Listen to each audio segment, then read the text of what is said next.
Hi folks, welcome to the Prepared Homestead. This is Travis. Thank you all for stopping by to watch. So, do you have in your preparedness plan what to do if there was a major solar flare that caused a coronal mass ejection, yes, CME, that hit the earth and basically fried every electronic computer device, microchip, wiring, everything. Knocked us back to probably somewhere around the Bronze Age. Do you have that kind of plan in place? What to do?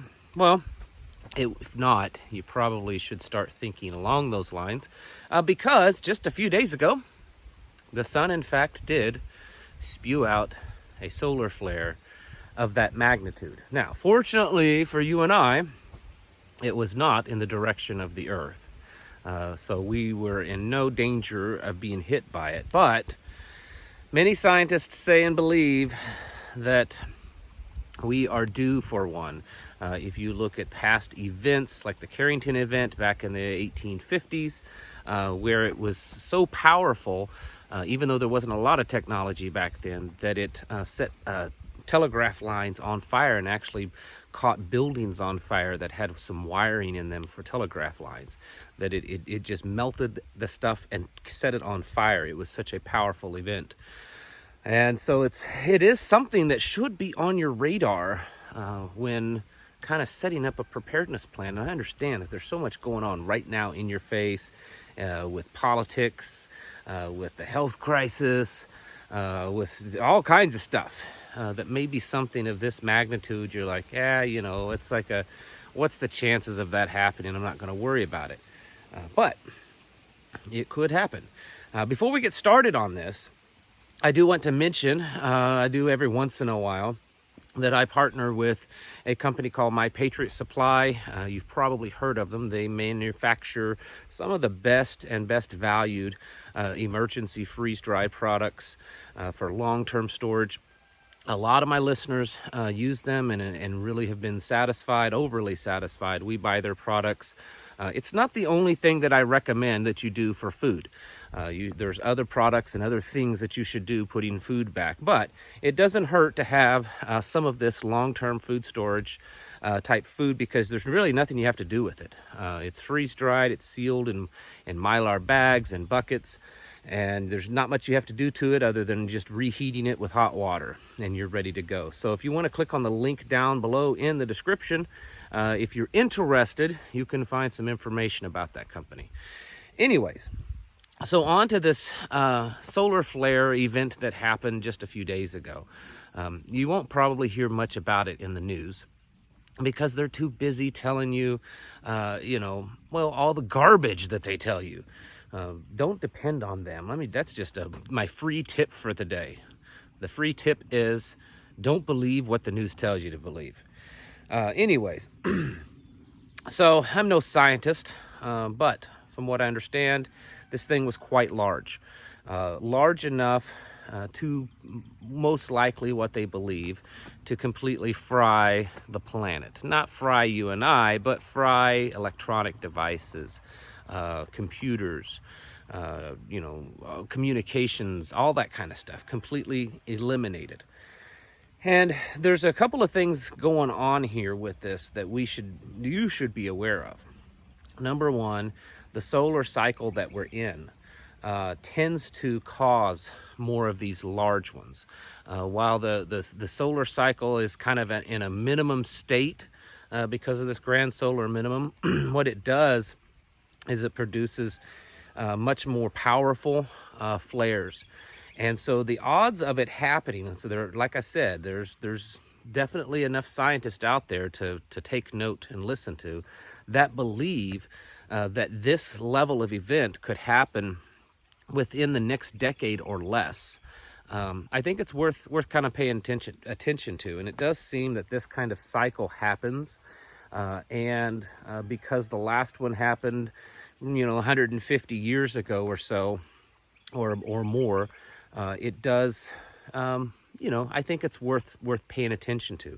And I know that for some of you, this is always a big thing for you. A CME is like an EMP, but on steroids. EMPs aren't typically big enough, at least not one EMP is big enough to knock out the whole planet. But a CME, if it's large enough, it is big enough. On top of that, we have to factor in that the Earth's magnetic field is weakening. And we do know this. The scientists, or let me put it this way, the devices that can measure this mostly are controlled by governments, and so they're not very free with this information. But what information is put out and just understood by most of the scientific community is that our magnetic field on this planet has been weakening. And it's been weakening pretty significantly over the last 20 years. Especially if you go back to like the 1850s or so, when the Carrington event happened, that big solar flare, our magnetic field around the planet was quite strong. And right now it's very weak. And we know that it's weak because in the past year, we've had small little solar flares that have hit the planet that were so small that in the past we shouldn't even be able to notice them. And these things hit the planet, and even though they didn't obviously do any damage, the numbers that produced of solar winds and things of that nature were much more significant than they should have produced because we have a very weakened magnetic field around this planet. So because of those two things, the solar cycle and the fact that the Earth's magnetic field is weak, if we were hit with something that the sun spewed out just the other day, well, it would be devastating. And it would be devastating in much more ways than just the fact that it's, going to come and it's going to knock out, electronic devices. Because if we look back, a lot of people compare it. And I've heard people say, oh, it'll be just like in the Carrington event back in the 1850s. It'll knock us back to that time period. No. It will not do that. Because during the 1850s, technology really didn't exist. I mean, the telegraph was fairly new technology, and that was about as advanced as it got. Most of the planet, including the most advanced civilizations at that time, did not have, they didn't have electricity, they didn't have computers, they didn't have cars, everything that was made was done by hand in an old-fashioned manual way. So it didn't really affect the average person that much. Most people didn't even notice it happened because, well, they had nothing, there was nothing in existence to damage. In today's world, it's different. Virtually everything in our lives, for the most part, for most people, has some type of a microchip, circuit, wiring. It's something, okay? That would be fried. And not only would those devices be fried, but the manufacturing plants that make those would go down. And so they wouldn't be able to manufacture new chips or new circuits or anything like that because the plants are dead. The electricity going to the plants, the communications, the trucks to transport things, the water sources, the water treatment plants, the sewer treatment plants, just electricity, everything. It's done.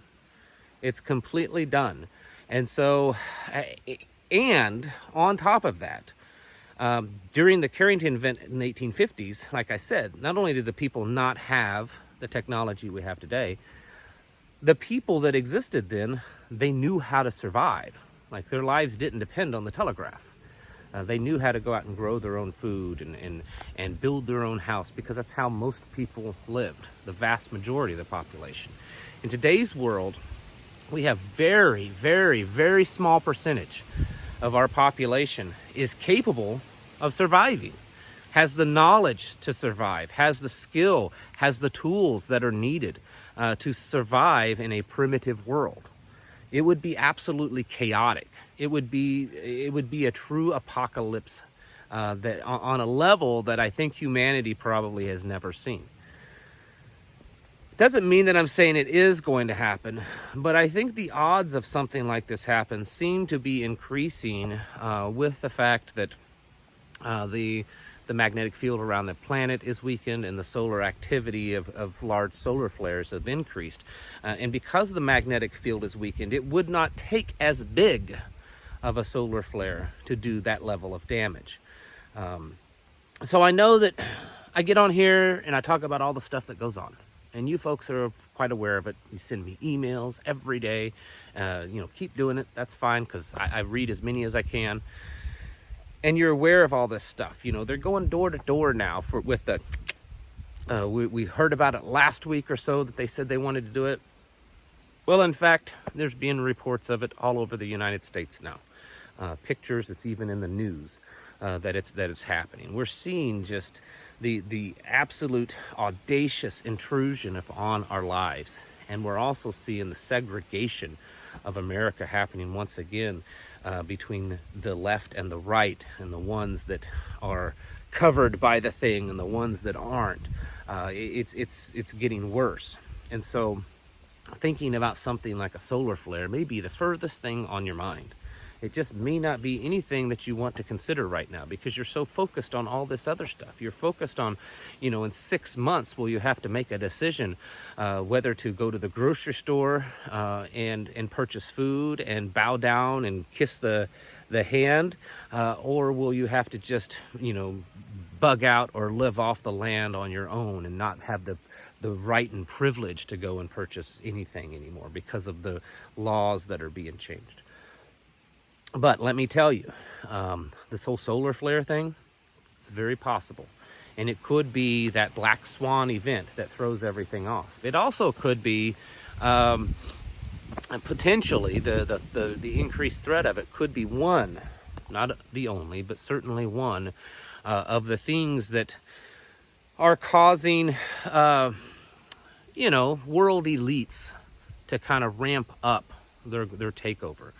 There was an article just the other day, I think I have a picture of it here, but there was an article talking about back in the 70s, there was a study done by an MIT professor, and they were basically trying to figure out if they could come up with an equation to tell them how long the civilization, this modern civilization, would last.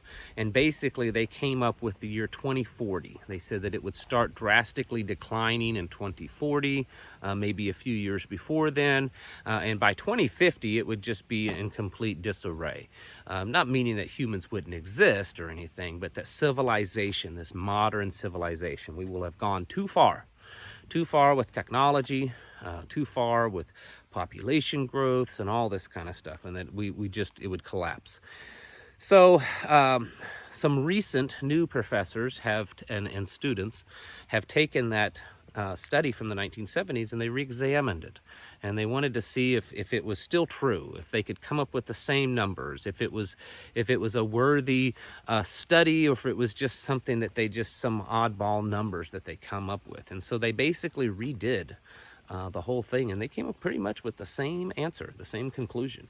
They said that no matter how advanced our technology continues to go, and this is including artificial intelligence in our society, and they specifically talk about that this advancement of artificial intelligence, that it's all only going to lead us to destruction. It's going to lead civilization to collapse. It is interesting in this article that they say the only thing that they believe that could slow this down just happens to be the very thing that the global elite are trying to do.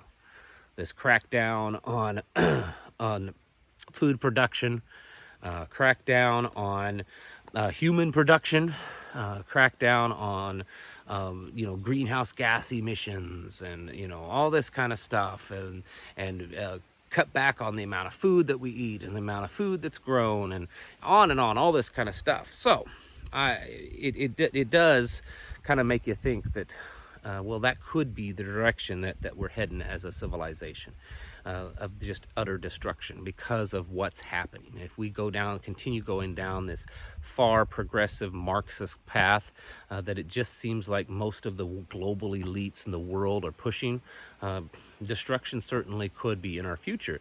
But going back to the solar flare thing, is this a black swan event that no one knows about, that no one's really planned for, and that could happen? Or are the elites kind of thinking that they got it nailed down and they know that it is going to happen? And maybe that's something, the reason that they're doing what they're doing. Or No one really knows, which is the accepted science today.